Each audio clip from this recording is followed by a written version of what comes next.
Among the principles which guide the NDIA in all their functions is the unequivocal statement that people with disability have the same rights as other members of Australian society to respect their worth and their dignity and to live free from abuse, neglect and exploitation. Ms Anne-Marie Smith died after being deposited in a cane chair in her living room where she remained for well over a year. She sat in that chair for 24 hours a day, and it served as both her toilet and her bed. And the South Australian community, if not the Australian community, is outraged, and rightly so. We are heartbroken, and we want to know why. Anne-Marie Smith had been an NDIS participant since 2018. In April this year, she died, but it was not her disability that ended her life. She died from severe septic shock, multiple organ failure, severe pressure sores, malnutrition and issues connected with her cerebral palsy. Ms Smith's death was not the inevitable consequence of her disability. Her death was entirely preventable, and her death shows when the worth of a person with a disability is reduced to a dollar figure on a provider's balance sheet to be reconciled by the regulator, the system fails. The NDIS Quality Safeguards Commission has the regulatory and safeguarding oversight of all NDIS participants.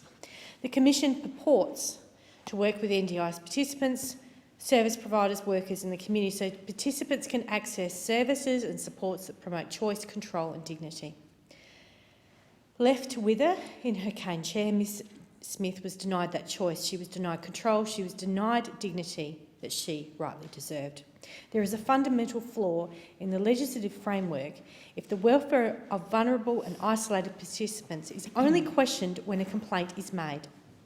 The Commission must adopt a proactive, participant-focused approach to its compliance activities, and we need to ensure that vulnerable participants are identified and assigned an advocate at the earliest possible opportunity. And if that means additional funding for both individual and systemic advocacy organisations, then that is a small price for the government, for our community to pay. Ms Smith would not have died if she had been assigned an advocate to fight for her rights.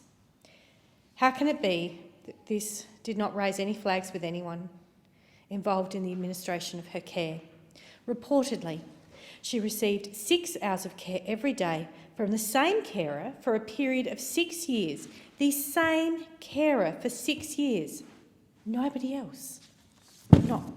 How could Integrity Care, the provider on record, believe that one carer would be capable of attending to all of Ms Smith's needs 24 hours a day, 365 days a year for 6 years?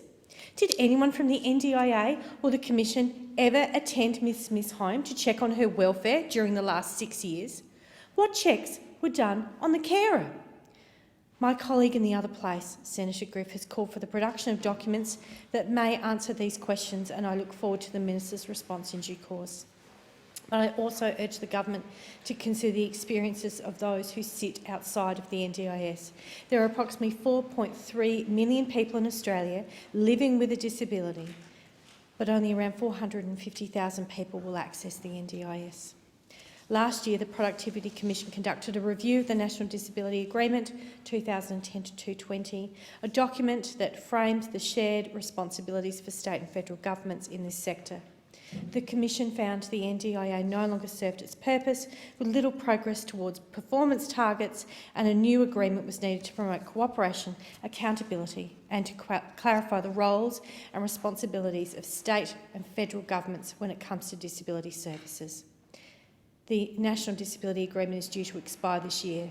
Anne-Marie Smith should be front of mind when the government begins work on the next 10-year plan for disability services in Australia. Anne-Marie, I'm so sorry. I'm so sorry that you were let down like this. We cannot allow this to happen again. Thank the